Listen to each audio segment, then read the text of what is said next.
అందరికీ నమస్కారం. Welcome to our channel మీ తెలుగింటారు వచ్చి. ఈరోజు మన ఛానల్లో చాలా టేస్టీ అండ్ ఈజీ రెసిపీ అండి. చింత చిగురు ఎండు నెత్తళ్ళు కూర. అంటే చాలామంది నెత్తళ్ళు అంటారు, మెత్తళ్ళు అంటారు.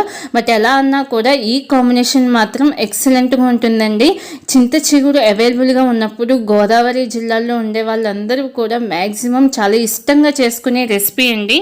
నేను ఆల్మోస్ట్ మన ఛానల్లో ఎప్పుడూ చెప్తూనే ఉంటాను, అంటే సీజనల్గా దొరికే ఫ్రూట్స్ ఆర్ వెజిటబుల్స్ తీసుకోవడం వల్ల మనకి ఇమ్యూనిటీ పవర్ అనేది బాగుంటుందండి. దట్టు చింత చిగురు వల్ల మనకి దానిలో కూడా విటమిన్ సి అనేది ఎక్కువగా ఉంటుంది కాబట్టి ఆరోగ్యపరంగా చాలా లాభాలు ఉంటాయి. సో ఈ టేస్టీ కాంబినేషన్ కర్రీ చింత చిగురు ఎండు నెత్తళ్ళు కూర ఎలా తయారు చేసుకోవాలో చూద్దామండి. బట్ అంతకన్నా ముందు మీరు మన ఛానల్ని చూడండి ఫస్ట్ టైం అయితే ప్లీజ్ సబ్స్క్రైబ్ చేసుకోండి. అలాగే పక్కనున్న బెల్ ఐకాన్ని యాక్టివేట్ చేసుకోండి. నా ప్రతి వీడియో మీకు నోటిఫికేషన్గా వస్తుంది. చూస్తున్నారు కదండి, ఇవే ఎండు నెత్తళ్ళు. యాక్చువల్లీ ఏంటంటే ఎండు నెత్తళ్ళు చాలామందికి ఎలా క్లీన్ చేసుకోవాలనేది తెలీదు. సో వంట కొత్తగా చేసే వాళ్ళైతే ఎండు చేపలు ఎండు నెత్తళ్ళు అనగానే అది చాలా పెద్ద ప్రాసెస్ అనుకుంటారండి. కాదు.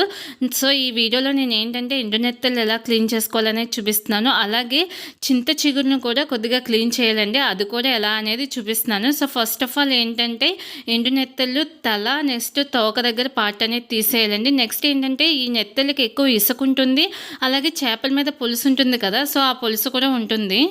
యాక్చువల్లీ ఏంటంటే ఇవి క్లీన్ చేసుకోకపోతే మనం కర్రీ ప్రిపేర్ చేసిన తర్వాత తినేటప్పుడు మనకి ఇసుక తగులుతుంది, చాలా ఇబ్బందిగా ఉంటుందండి. సో ఏంటంటే ఇసుక నెక్స్ట్ చేపల పైనుండే పులుసు అనేది పోవడానికి పసుపు ఉప్పు వేసి వీటిని ఆల్మోస్ట్ ఒక 5 to 6 times మనం బాగా క్లీన్ చేయాలండి. అలా క్లీన్ చేయకపోతే మాత్రం అది టేస్ట్ అనేది కూడా సెపరేట్గా ఉంటుంది, టేస్ట్ కూడా అంత బాగుండదు. చూస్తున్నారు కదండి, ఈ విధంగా నెత్తలని బాగా క్లీన్ చేసి నెక్స్ట్ వాటర్లోంచి తీసేసండి. కొంచెం తడి లేకుండా గట్టిగా పిండి వేరే ప్లేట్లోకి తీసుకోవాలి.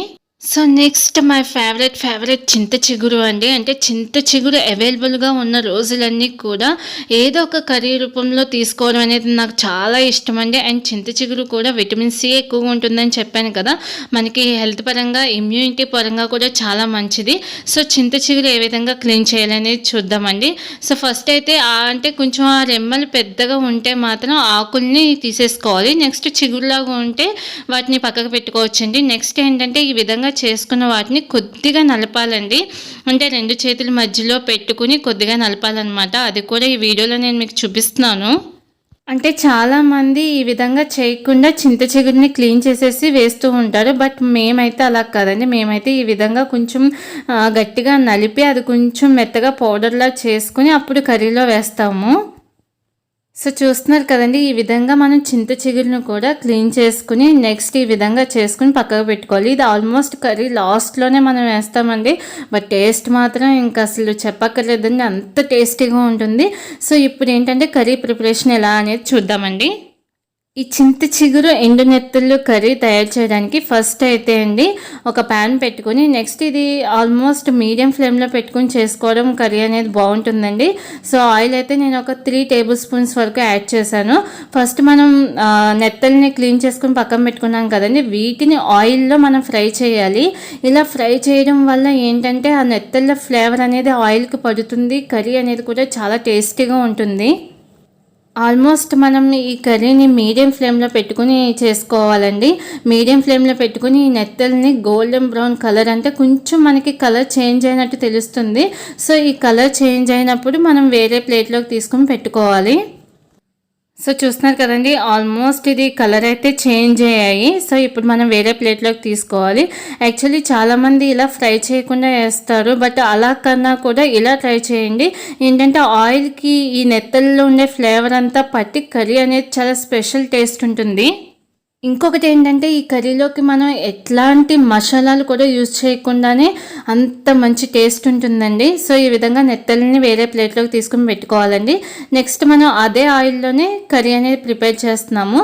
సో ఫస్ట్ అయితే కొంచెం కరివేపాకు జీలకర్ర అనేది యాడ్ చేసి ఇప్పుడు లో ఫ్లేమ్లో పెట్టుకోండి, ఎందుకంటే నెత్తళ్ళు ఫ్రై అయి ఉంటాయి కదా, సో ఎక్కువ హీట్ అనేది ఉంటుంది. సో లో ఫ్లేమ్లో పెట్టుకోండి. నెక్స్ట్ పచ్చిమిర్చిని కూడా యాడ్ చేయాలి. ఇవన్నీ కూడా జస్ట్ ఒక 1/2 minute అండి లో ఫ్లేమ్లో ఫ్లేమ్లో పెట్టుకుని ఫ్రై చేయాలి. సో నెక్స్ట్ మనం చిన్నగా కట్ చేసుకున్న ఆనియన్స్ కూడా యాడ్ చేయాలండి. ఆనియన్స్ అయితే ఒక 2 మీడియం సైజులో ఉన్న ఆనియన్స్ తీసుకున్నాను. చిన్నగా కట్ చేసుకోవడం వల్ల ఏంటంటే మనకి కొంచెం కర్రీ అనేది గ్రేవీగా వస్తుంది అండ్ టేస్ట్ కూడా బాగుంటుంది. నెక్స్ట్ కొంచెం ఆనియన్స్ తొందరగా ఫ్రై అవ్వడానికి సాల్ట్ యాడ్ చేశానండి. నెక్స్ట్ ఏంటంటే మనం కొద్దిగా పసుపుని కూడా యాడ్ చేయాలి. సో ఇవన్నీ కూడా మనకి ఆనియన్స్ కలర్ చేంజ్ అయ్యే వరకు కూడా మూత పెట్టి మధ్యలో మనం కలుపుతూ నెక్స్ట్ తీసి చూస్తే తెలుస్తుంది కదా. సో ఆల్మోస్ట్ ఆనియన్స్ అయితే మంచిగా కలర్ చేంజ్ అయ్యాయి. సో ఇప్పుడు మనం ఫ్రై చేసి పెట్టుకున్న నెత్తల్ని కూడా యాడ్ చేసి ఒకసారి కలపాలండి. సో ఈ విధంగా బాగా మిక్స్ చేసిన తర్వాత ఒక 2 మినిట్స్ అండి మూత పెట్టేసి కాస్త మగ్గనివ్వాలి. 2 మినిట్స్ తర్వాత ఆల్మోస్ట్ ఇది కొంచెం మనకి ఆయిల్ పైకి వస్తున్నట్టు ఉంటుంది.